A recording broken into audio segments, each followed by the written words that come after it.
What's up, ladies and gentlemen? Welcome back to my channel. This is Django coming at you with another Strife for Dummies tutorial. Today we're going to be talking about the champion, Ray.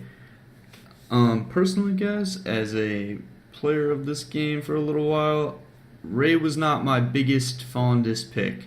I liked him. I thought he had really good damage, but he just wasn't for me. I don't think his ult was kind of cool, and I like the long range on it, but his Q seems kind of weird to me.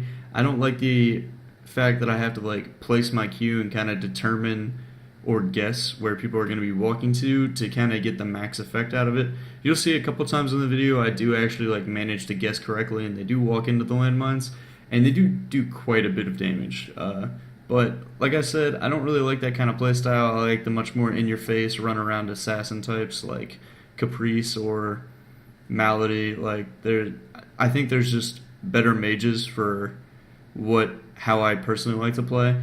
Don't let my opinion of this character affect you at all. He's very strong, very good. I think he might be one of the best characters in the game as far as like CC and actual overall sustained damage in a team fight.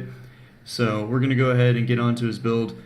Personally, I prefer Mystic on him as pets, but I've seen Fitz played with him, which I find to be very strong, and Bounder. Personally, I prefer Mystic. I like Mystic on most mages, and he's no exception. So the build here, pretty standard. I actually play a Malady type build on him. I found him to be really good at just bursting someone and just pretty much deleting you off the map. And the only real defensive item I was playing was Hexbane, and that's just because Hexbane's OP. I don't think there's anything better than, transfiguring someone for 3 seconds and them just being completely worthless, and then you guaranteed kill them. So, Hexbane was one of the items I was purchasing on him whenever I needed to. I don't have mine enchanted. I don't think you need it enchanted. Pyro Staff I found to be really good at him. He was just really good at nuking with Cursed Wand and Pyro Staff. And Shadow Veil, I found him really good at just bursting people instantly. So once you got him to a certain point, you could just kill pretty much anyone instantly, and there was nothing they could do about it. So pretty classic build, pretty stereotypical build as far as kind of an assassin type mage, but he does have a lot of like ranged abilities that are fairly strong. And like I said, you kind of want to sneak up on people with the burrow bots. They're a landmine they're invisible to the opponent after they've been placed, and they'll come out and run right at them and blow up, and they do a significant amount of damage. So don't underestimate how much they do, especially if you're laning against a Ray. Be pretty careful. This is his CC. It makes a giant little circle that stuns on the edges. And his freeze ray is really powerful. It gives bonus attack damage, and his ult is just this pretty long range laser that has a single path that it follows and deals damage on. So overall, that's pretty much how I would explain him. I'm going to explain him a little bit better in the gameplay because I think you need to see his abilities first before you can really judge this character for yourself. Like I said, don't be thrown off by my opinion on this character. He's still very strong, and there's a lot of people that love this character and think he's the best. And I can't disagree with them. I think he's very strong. Just for my personal playstyle, I'm not a huge fan of him. So we'll go ahead and get on to the gameplay. Alright guys, here we go with some Ray gameplay. This was earlier in the game. I'm pretty sure I actually put multiple games into this video particularly just because I wanted to get a couple of games before I just posted something of this guy. So far, like you can see right here, his Q actually does a lot of damage, so don't underestimate his Q like I told you. It is a significant amount of damage compared to what you think it is. Like right here, this monkey almost dies because like if I would have actually been there to pick that up, monkey probably would have died right there. But I didn't think he was going to come back through that bush, but he did.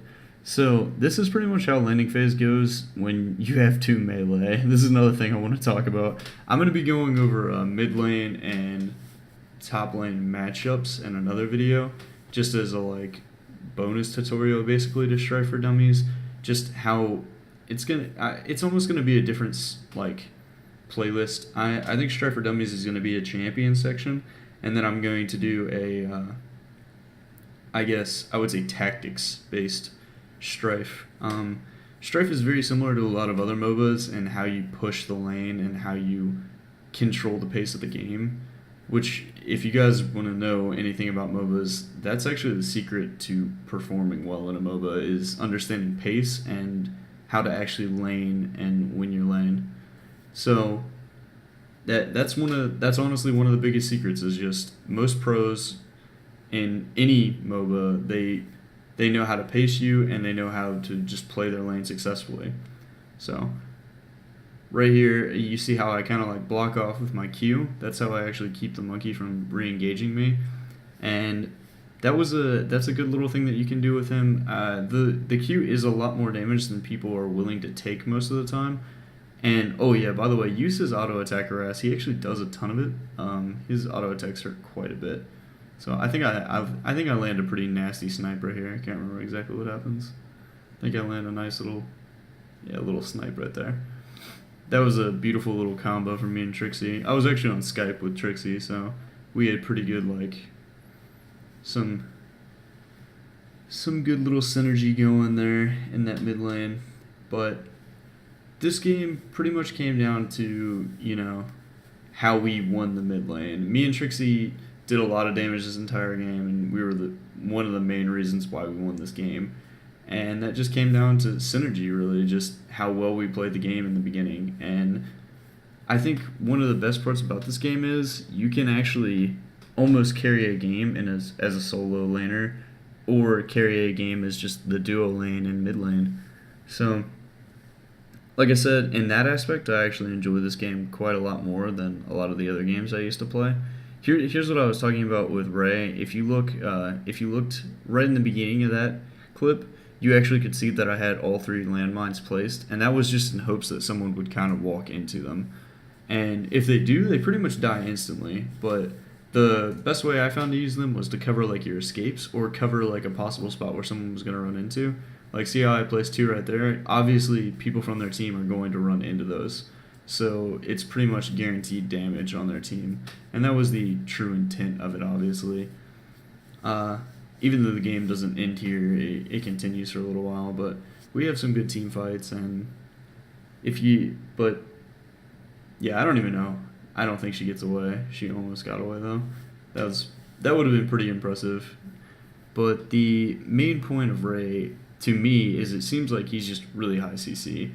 And if you do your job and you kind of zone people out and you burst that one person that you have to with your ultimate, and just maybe in combination with another player, I think you're going to have really effective games where you actually, you win a lot and you just do. He does a lot of damage. You can't underestimate his damage. Like I said, if you manage to land a couple really, really good ultimates, you are probably going to kill that one person and put your team in an advantage to win the game and actually push forward down that mid lane or down the bot lane or down the top, wherever you are, or get that objective that you wanted to get that was necessary to get. So definitely don't. Like I said, Ray's not my favorite champion that I've played so far. Obviously, there's a couple places in my heart for certain champions, Carter, Caprice, all those champions. They're more of an assassin based. This guy, if you build Shadow Veil on him, you can play him as an assassin, don't get me wrong, but he's not the guy that you want to be right in the front with unless you can land that stun. If you land that stun, be my guest, go right ahead. You can almost guaranteed burst a guy if you land the stun. So if you look right here, I kind of create like a death bush, and I guess he just he guesses or something. It was kind of a really good guess, but he ends up guessing that we're in there and does that ability that slows you. So yeah, see, like right here, I'm pretty sure he almost gets completely killed by just the mines. Maybe I do kill him. I can't remember exactly what happens. I'm pretty sure this guy comes in on us. I don't know why I threw that W out. The only thing I would say specifically about this game or about this character is, don't misposition yourself because you have no way of recovering. So if you misposition yourself, you're gonna die. So whatever you have to do to keep yourself in a good position, do it. Because as soon as you're not in one, you're gonna die for sure. I don't know why I didn't ult there. That's kind of weird. I probably could have actually gotten both the kills with my ultimate. Yeah, there we go. Get that nice little ulti snipe off. But yeah, that pretty much is it for this gameplay today, guys. So I will see you in the next Strife for Dummies. Peace.